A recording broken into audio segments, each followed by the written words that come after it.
Allah Ta'ala ini, ya, untuk kita sama-sama juga menunaikan kewajiban kita kepada Allah Subhanahu wa Ta'ala, dan juga sunnah baginda Nabi sallallahu alaihi wasallam, salat maghrib berjamaah. Alhamdulillah.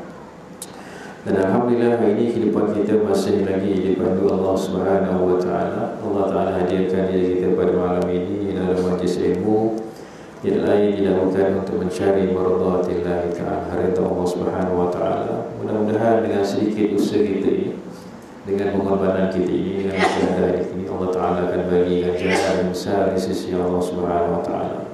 InsyaAllah juga mudah-mudahan ini menjadi amal-amal soleh kita yang menjadikan asbab untuk Allah Ta'ala masukkan kita ke dalam syurga Allah Subhanahu wa Ta'ala, insyaAllah.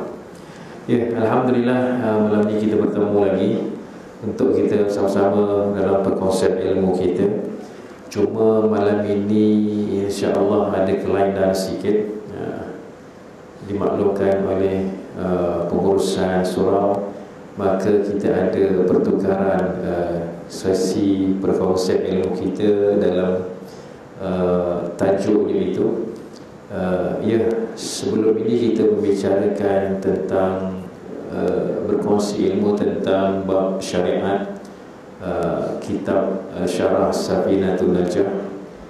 Dan malam ini insya-Allah bermulanya hari ini insya-Allah kita akan membawa satu tajuk yang dinamakan tasawuf itu, syarah kitab Penawar Bagi Hati. Ya, kalau tuan-tuan, kalau disiplin ilmunya untuk kita pelajari ilmu-ilmu ini, wajib kita belajar tiga perkara, tiga cabang ilmu itu. Pertamanya adalah bab akidah. Kalau dalam satu-satu tempat itu, surau, masjid itu, sudah barang tentu mesti tidak boleh tidak, mesti ada tiga perkara ini. Pertamanya, mesti kita belajar tentang ilmu akidah, ataupun ilmu tauhid, ataupun ilmu usuluddin, ataupun aqaidul iman, mencerita bab ketuhanan, keimanan kita kepada Allah. Ya, ada di situ juga bila kita membicarakan tentang bab akidah ini, sudah barang tentu ada para ulama yang pelopornya. Yang masyhur kita dengar, dua orang tokoh ulama pelopor Ahlussunnah wal Jamaah dalam bab akidah ini ialah Imam Asy'ariyah dan Al-Maturidiyah. Paling tidak pun kita tahu dia punya lahir bila, wafat bila.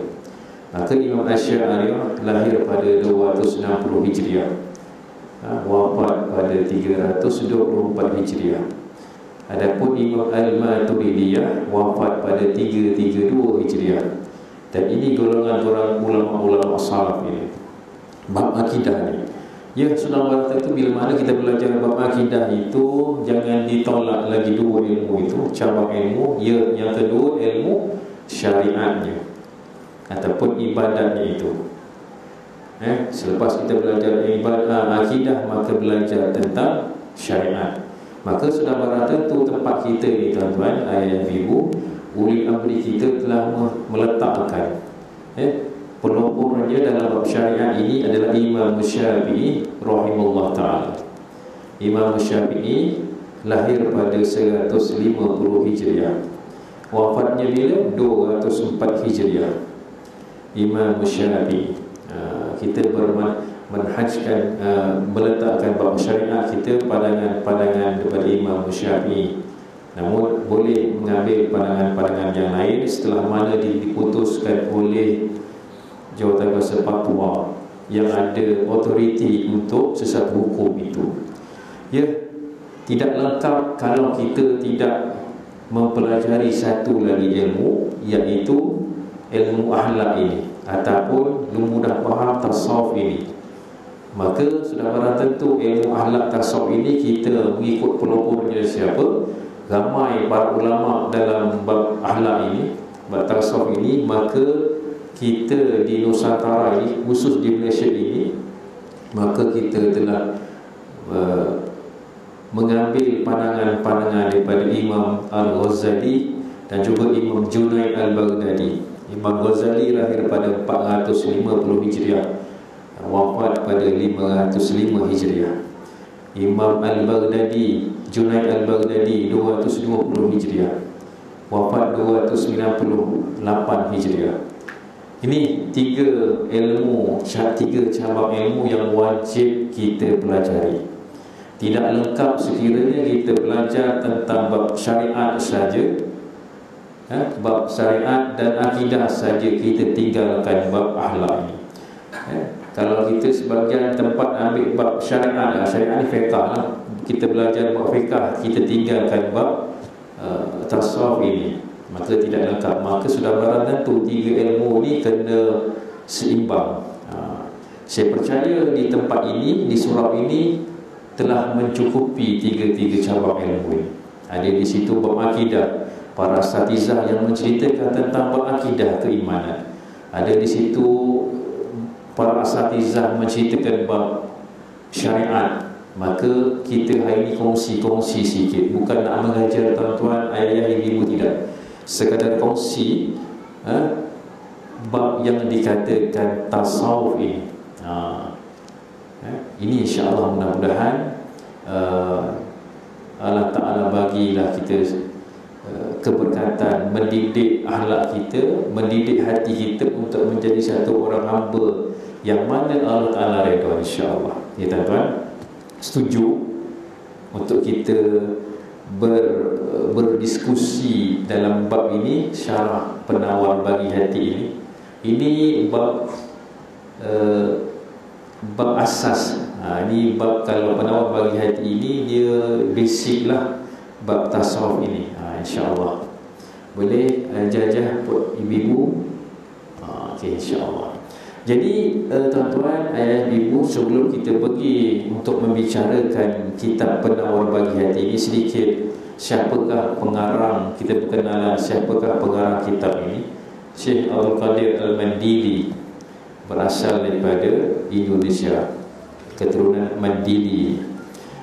Dia telah karang kitab ini selama dah hampir 62 tahun kitab ini berada di muka bumi ini.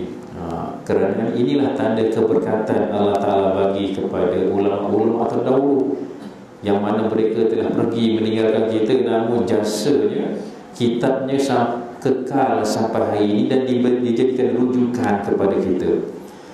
Ini dinamakan ulama ni. Dia mengarang kitab penawar bagi hati ini. Sebenarnya kalau kita lihat tuan-tuan, kitab ini kitab ini kalau kita lihat ada beberapa fasal bab menceritakan bab ini. Pertamanya ialah seperti mana biasa, menceritakan pendahuluan apakah yang dikatakan ilmu tasawuf itu. Adakah yang kedua, bab yang pertama bab yang pertama dalam kitab ini dia menceritakan menjaga nikmat 7 anggota nikmat yang zahir. Bab pertama menjaga nikmat 7 anggota yang zahir. Antaranya apa? Di situ menceritakan pertama menjaga bab mata, bab telinga, fasal menjaga nikmat mata, nikmat telinga, nikmat lidah, perut, kemaluan, tangan dan kaki. Adapun bab yang kedua nanti insya-Allah dia ada 10 bab di situ, menjaga nikmat-nikmat yang batin. Ini melibatkan tentang hati inilah, marah, dengki sebagainya yang terbitnya daripada hati. Dan juga nanti kita akan sambung pasal bab yang ketiga tentang perangai, sifat-sifat yang dipuji. Yang dipuji ni bagaimana kita nak menceritakan berlawanan daripada sifat-sifat yang dikeji. InsyaAllah kita akan bincangkan perkara itu sikit demi sikit. Walaupun pertemuan kita ni sedikit masanya singkat, dan sebulan sekali, kita mintalah kepada Allah sebelum kita mulakan berkonsep ilmu dalam kitab ini, kita minta Allah Ta'ala bagi kefahaman kepada kita. Itu penting. Kita, ya Allah, berilah kefahaman pada kami ni, ya Allah. Kami buat kerana Kau, ya Allah, mendapat redha Allah. InsyaAllah bila mana kita niatkan begitu, walaupun pertemuan kita singkat, walaupun kita tak lama pertemuan kita, sebulan sekali, namun insyaAllah Allah Ta'ala akan bagi kefahaman dalam kita. May yuridillahu bihi khaira yufaqihu fiddin. Barang siapa Allah Ta'ala nak bagi kebaikan pada diri dia, nescaya Allah Ta'ala akan datangkan kefahaman dalam beragama. Ya, insyaAllah mudah-mudahan Allah Ta'ala akan bagi kefahaman selama mana kita berkongsi ilmu ini, insyaAllah. Khalas? Haji, boleh kita mulakan? InsyaAllah. Tuan-tuan, saya percaya ada di tangan tuan-tuan ada kitab, ada yang Jawi, ada yang Rumi. Saya cakap Ustaz Rasidin, siapa nak Jawi, bagilah semua Rumi Ustaz, nanti terangkat-rangkap nak membaca Jawi. Ada yang dapat Jawi, saya percaya ada yang dapat Jawi. Ada dua tadi, dua kitab yang Jawi. Pada saya Jawi. Kalau nak test Jawi, pakai yang Jawi, boleh baca ataupun tak.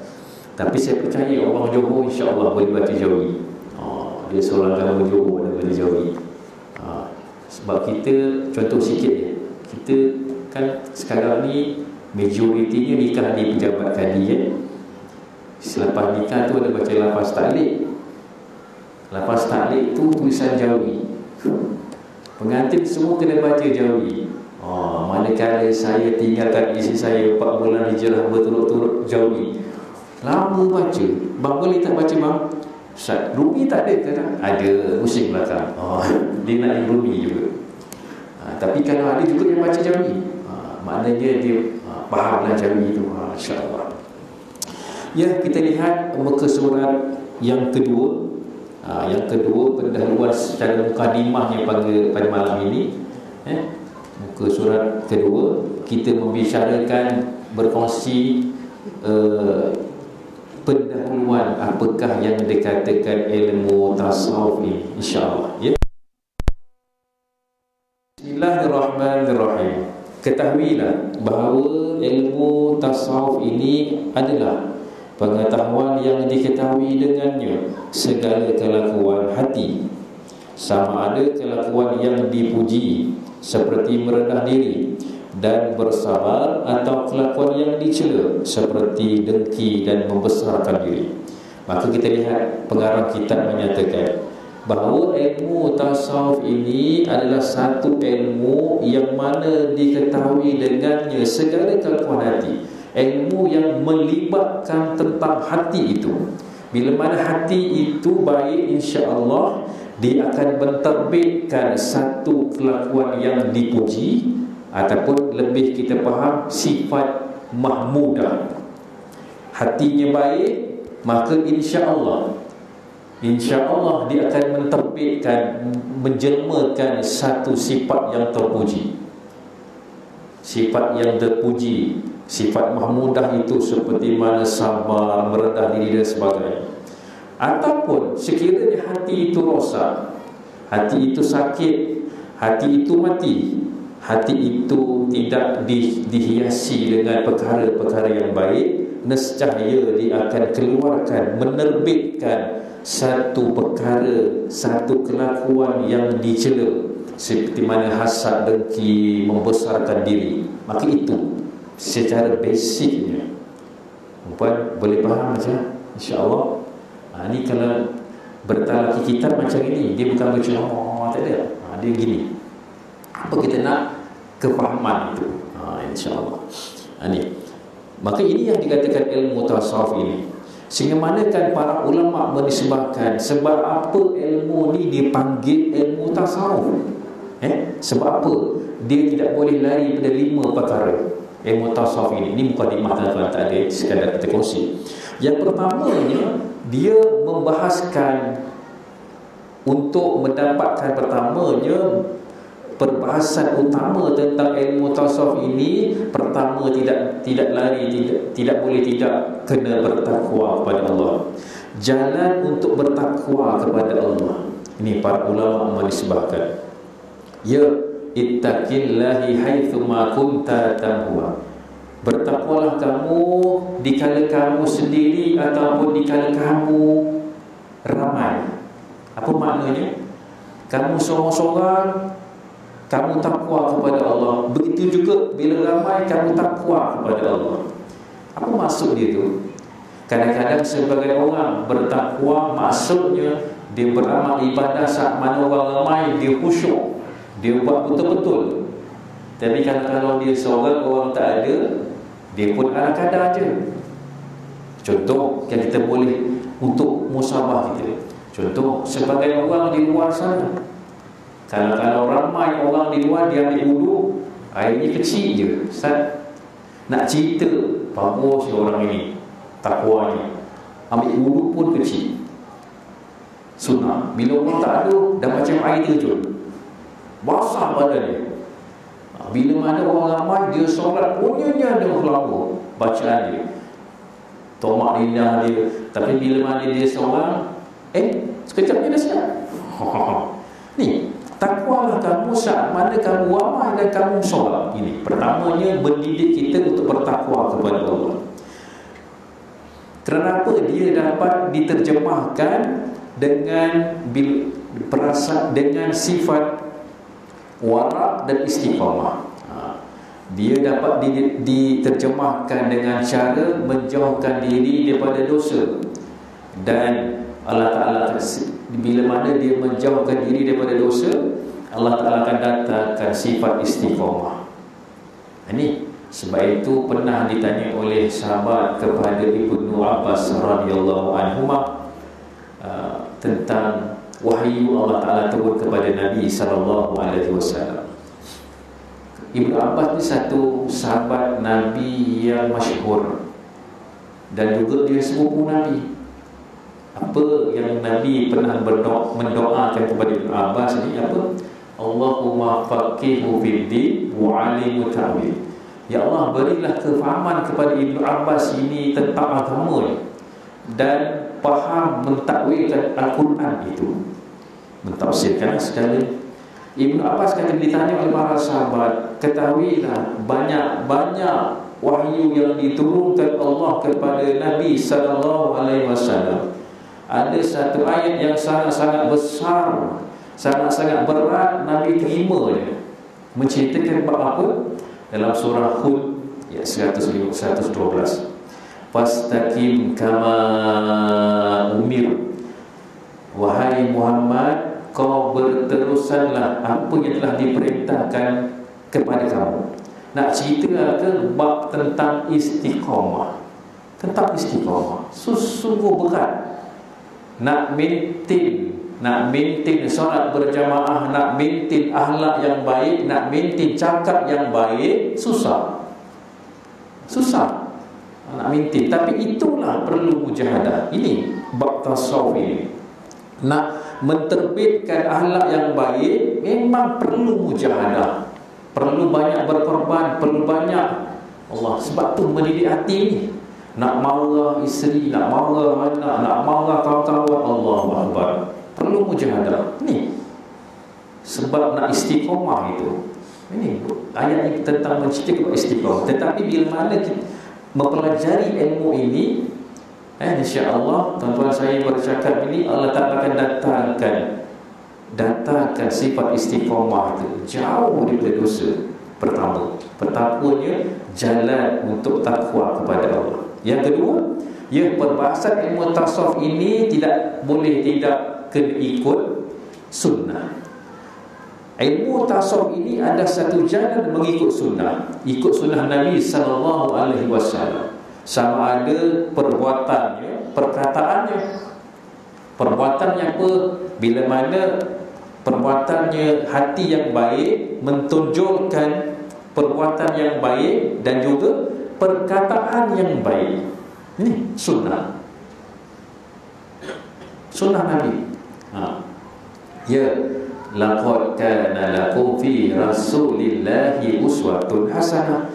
Sesungguhnya pada diri Nabi SAW itu satu contoh ikutan yang baik. Kita tak cerita yang lain-lain, kita cerita akhlak Nabi sangat-sangat perfect.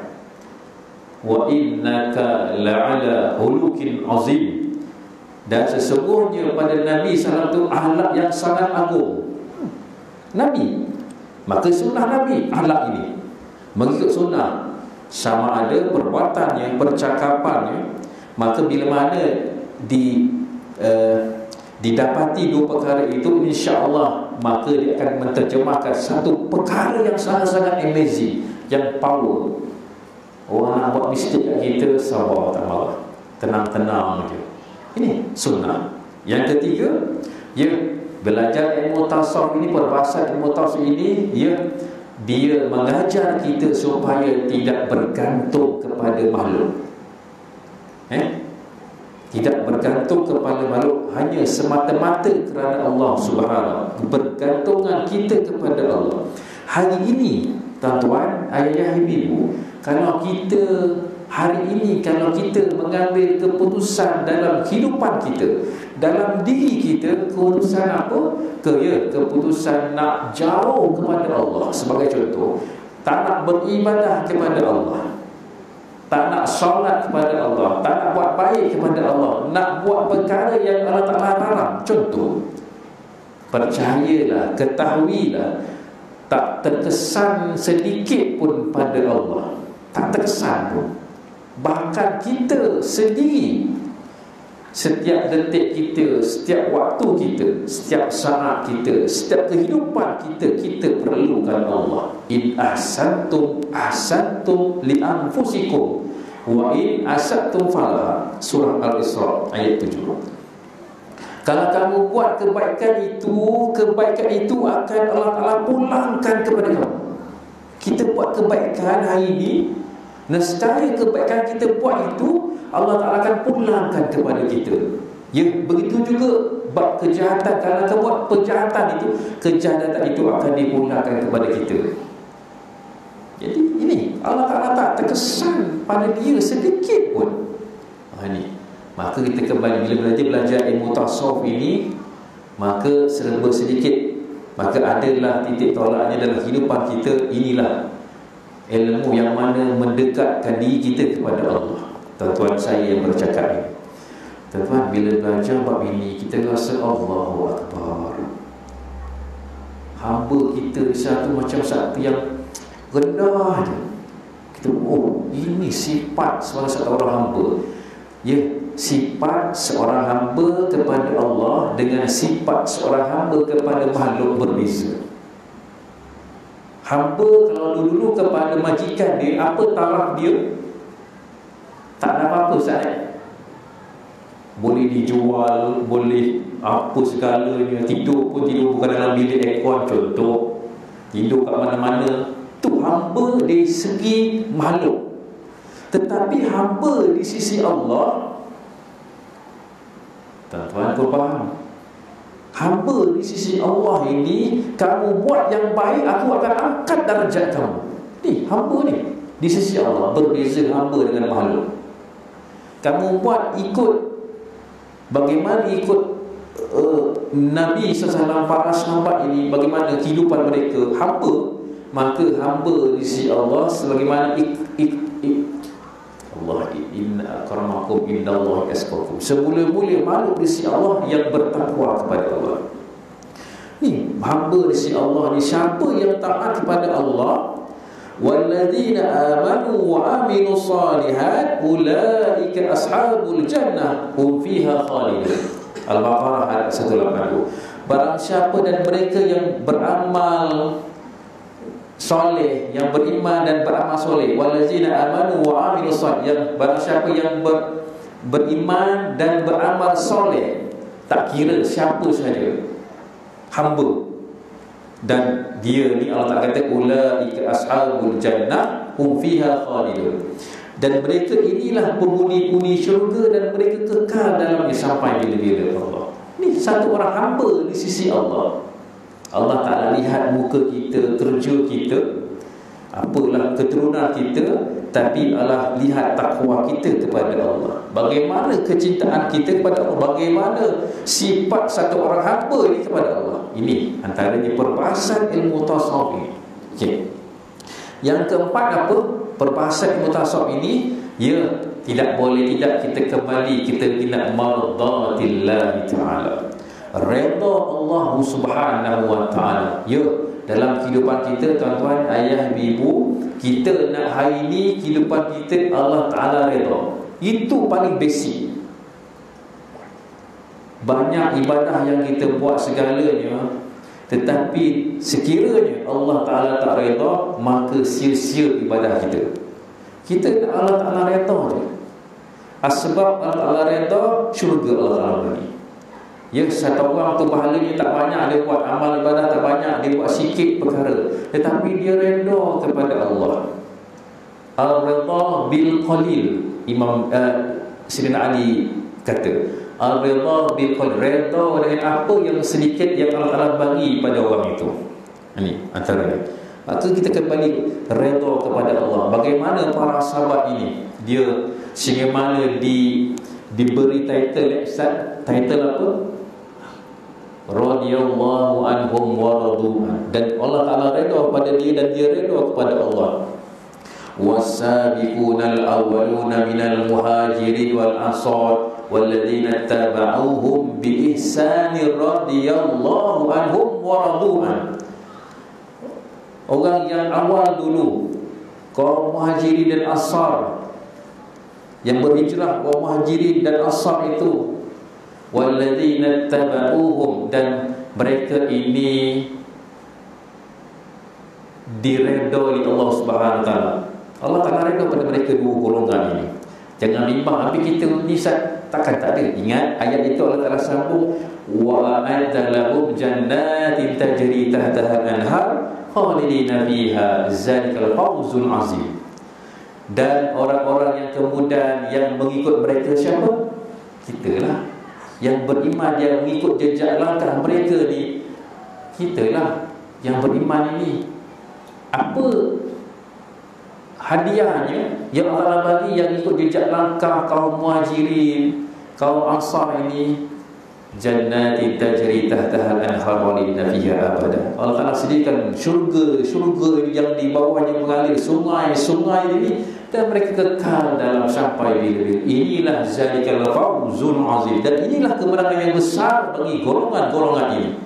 Nak cerita redha tu, tuan-tuan, kalau kita lihat hayatul sahabah, dia cerita tentang bab Allah. Bila mana hatinya diletakkan Islam oleh Allah Subhanahu wa taala, mereka sangat cinta kepada Allah. Tinggal harta bendanya semata-mata, ya bertahu nafadna minallahi wa ridwana wa yansurunallaha wa rasul.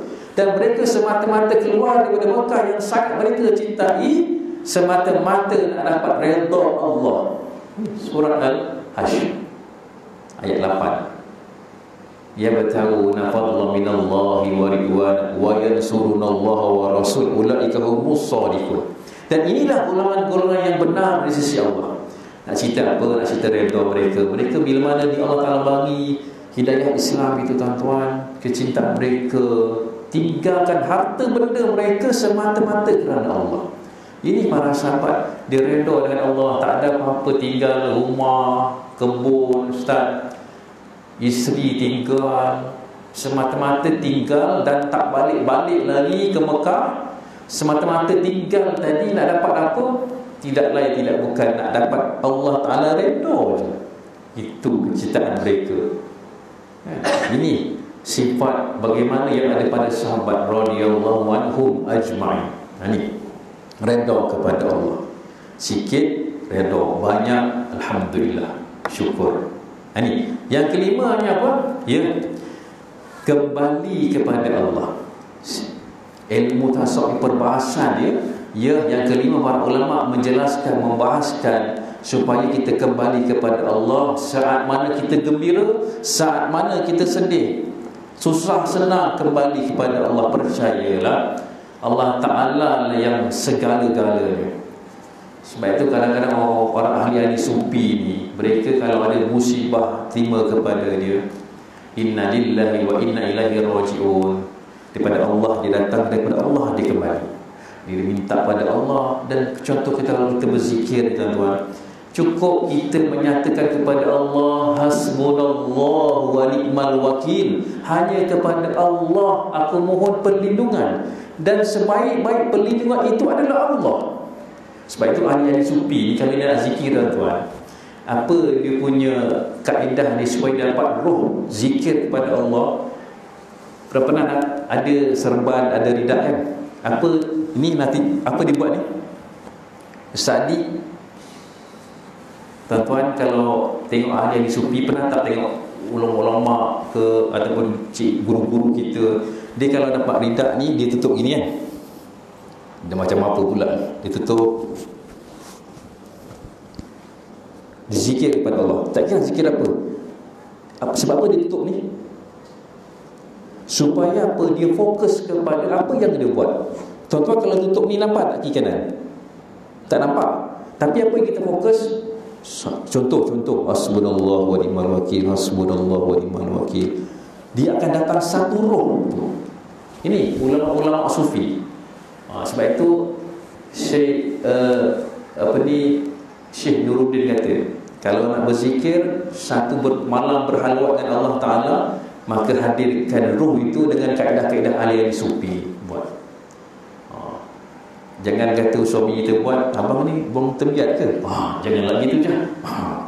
Ini kaedah mendatangkan roh tu, roh zikir itu. Kita kembali kepada Allah.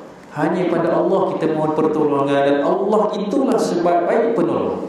Kita kembali kepada Allah. Saat mana kita rasa senang, susah, dan perkara ini dapat dicapai dengan cara kita bersyukur kepada Allah atas nikmat-nikmat yang kita bagi. Kita tak cerita nikmat yang luar sana. Kita nikmat ini, nikmat apa? Ni mata kita, telinga kita, tangan kita, kaki kita yang kita bincangkan ini. 7 anggota yang zahir sebagai contoh.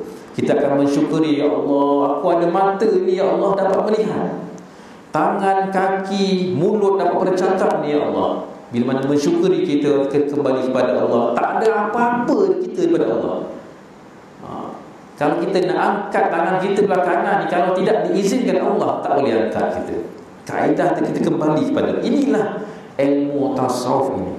Bila kita bincang Allah, beratnya, macam simple je. Tapi bila kita menghayati sikit, maka natijah dia akan mendidik pribadi kita. Percayalah. Inilah perbahasan bila mana menceritakan bab tasawuf ini. 9-10 minit. Betul?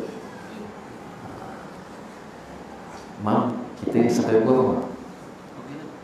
Okeylah. Nanti tak sikitlah dulu. Tuan-tuan, ini perbahasan ilmu tasawuf ini. Jadi kalau tuan-tuan dah bersedia untuk kita berkongsi ilmu bab ini, maka alhamdulillah. Kadang-kadang kita nak, bila mana kita dah tahu hal ini, apa syaratnya, kita dah tahu, kena amal. Kita dah tahu satu-satu perkara, maka paling tidak pun azam dalam diri kita untuk beramal dengan apa yang kita faham. Ini sedikit perkongsian sebelum kita masuk. Maka faedah ilmu tasawuf ini ialah menyampaikan kepada pengosongan hati daripada yang lain daripada Allah Subhanahu Wa Taala, dengan menghiasi hati ini memanah kepada Allah, Tuhan sekalian alam. Sebab itu kalau kita lihat dalam kata-kata para ulama, antaranya Syekh Zakaria Al-Ansari yang mana wafat pada 929 Hijriah. Apa dia kata? Zakaria Al-Ansari, at-tasawwufu ilmun tu'rafu bihi ahwalu tazkiyatin nafsi wa tasfiyatil ahlak wa ta'miriz zahiril wal batin linaili sa'adatil abadiyah. Tasawuf itu adalah ilmu yang mana dengan diketahuinya cara-cara apa? Membersihkan jiwa, memurnikan akhlak, membangunkan sifat zahir dan batin untuk apa? Meraih kebahagiaan yang kekal abadi. Belajar ilmu tasawuf, diketahui bila mana belajar ilmu tasawuf untuk apa? Membersihkan hati, jiwa ini. Bila mana hati bersih, jiwa bersih, dia akan menterbitkan, memurnikan akhlak yang baik dan membangunkan sifat zahir dan batin tadi yang baik, sehingga mana untuk meraih kebahagiaan abadi. Meraih apa? Rahmat Allah Subhanahu wa taala yang kekal abadi. Ini ilmu tasawuf. Dan juga antaranya kata-kata para ulama, Imam Al-Junaid Al-Baghdadi, at-tasawwufu istimal kulli hulukin saniyyin wa tarku kulli zaniyyin. Tasawuf ialah menggunakan, yakni beramal dengan semua akhlak yang terpuji dan meninggalkan semua tingkah laku yang keji. Belajar ilmu tasawuf, Imam Junaid kata, beramal dengan akhlak yang puji, mahmudah, dan tinggalkan mazmumah. Ini dia, apa nama dia? Apa guna bahasa putih, lupa lah. Maknanya dia transform. Ingat, perkara yang tak baik diubah kepada perkara yang baik. Kita sementara kita berada pada Muharram ini, barangkali tuan-tuan ada azam dalam hati, niat dalam hati untuk berubah perkara yang baik. Inilah berubah satu perkara yang tidak baik menjadi perkara yang baik. Ni. Dan juga antaranya ulama-ulama sufi menyatakan, tasawwufu kulluhu ahlak, faman zada alaika bil ahlak zada alaika bil tasawwuf. Tasawuf ini semuanya akhlak. Sesiapa yang mendapatkan akhlak kamu, maka dia mendapatkan tasawuf dalam diri kamu. Ini kata-kata para ulama. Tak terkecuali juga kata-kata Imam Syafi'i rahimahullah ta'ala menyebutkan tentang pentingnya tasawuf ini. Dia kata apa? Faqiha wa sufiyan wa qul laisa wahidan fa inni wa haqqullah iyyaka ansahu fazalika qasil lam yazuk qalbuhu tuqad wa hadza jahurun kaifa zul jahil yasnu. Ini kata-kata Imam Syafi'i. Apa dia kata? Menjadi satu orang yang faqih. Faqih ni faham bahawa agama lah, fiqah ni lah. Dan seorang yang sufi kita belajar ni, maka janganlah kamu jadi di antara salah satu sahaja. Jadilah kamu satu orang yang faqih dan seorang yang sufi. Faqih bab syariat, sufi tasawuf. Jadilah dua golongan ini. Jangan kamu jadikan di antara keduanya, sufi ataupun faqih saja. Sesungguhnya demi Allah, Imam Syafi'i kata, aku benar-benar ingin nasihatkan kamu, maka orang yang boleh menimbangkan hukum hakam dengan ilmu faqih tadi, fiqahnya tadi, hatinya tidak merasakan kelazatan dalam beribadah, kelazatan takwa. Satu orang yang faqih dalam bab fiqh tetapi tiada sufi dalam diri dia, nescaya dia tidak akan merasakan kelazatan dalam takwanya. Percayalah. Dia tahu bab-bab fiqh, tetapi bab tasawuf tak ada dalam kehidupan dia, dia tidak akan merasai kelazatan takwa itu. Dan juga orang yang mana sekadar mempelajari, menjalani tasawuf ini adalah orang yang jahil. Ni orang yang jahil. Bagaimana orang yang jahil ini boleh menjadi satu orang yang baik? Dia tinggalkan syariat faqih ini, dia ambil tasawuf, maka orang ini jahil. Beribadah tanpa ilmu. Mana mungkin orang yang jahil menjadi satu orang yang baik? Ini antara basic bab-bab tasawuf inilah. Jadi ini antaranya. Sedikit kita ambilkan dua perkara ini. Maka antaranya ialah hati manusia. Daripada sudut kelakuan yang datang kepadanya. Hati ini sebagai qadi dalam diri kita.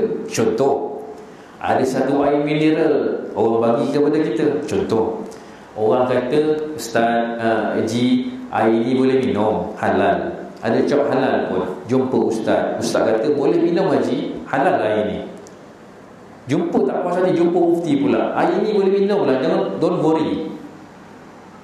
Tetapi dalam hati kata, aku tak sedap hati lah. Tuan-puan nak pegang kata Ustaz ataupun kata hati?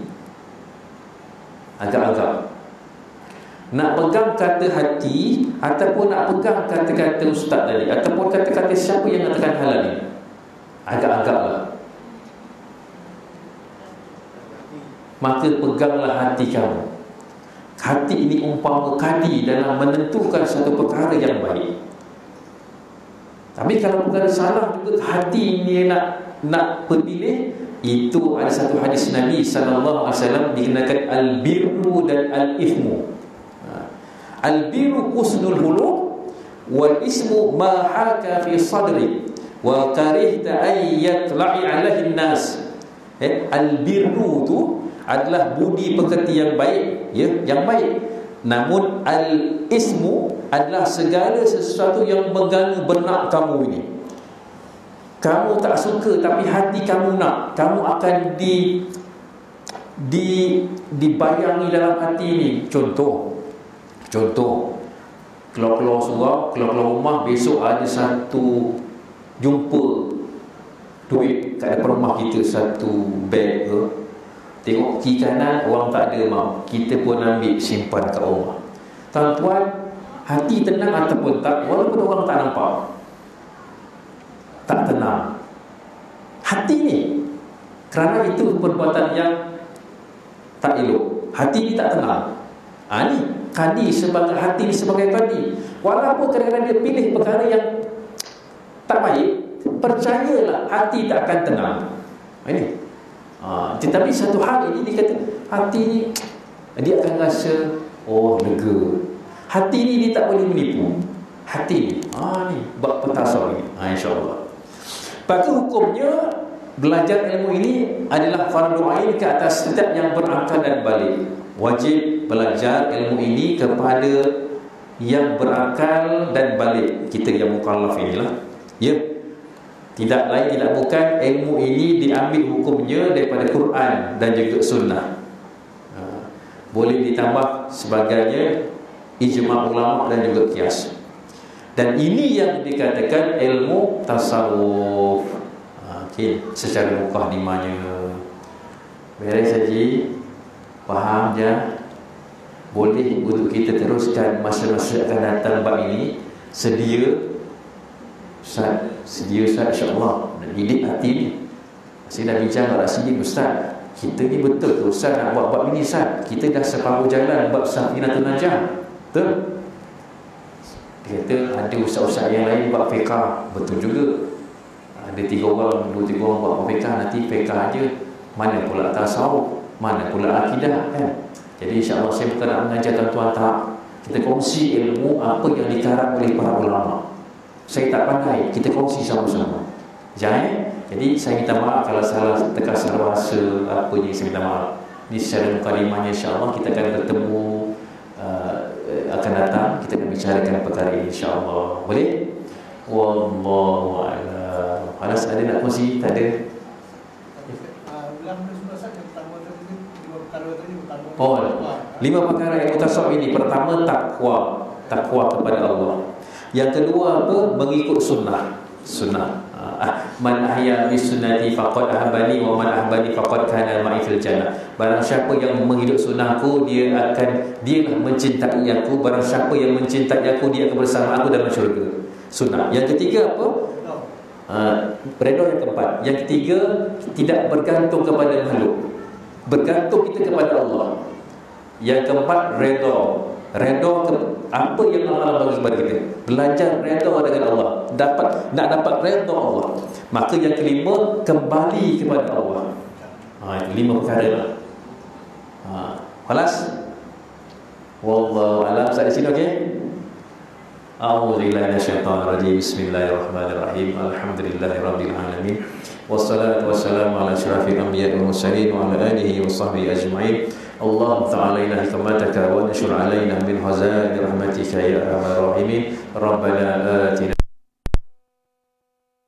hasanatan wa qina azaban nar. Wa sallallahu ala sayyidina Muhammad wa ala alihi wa sahbihi wa sallam. Walhamdulillahi rabbil alamin. Aqul qouli hadza wa astaghfirullah li wa lakum. Wassalamu alaikum warahmatullahi wabarakatuh.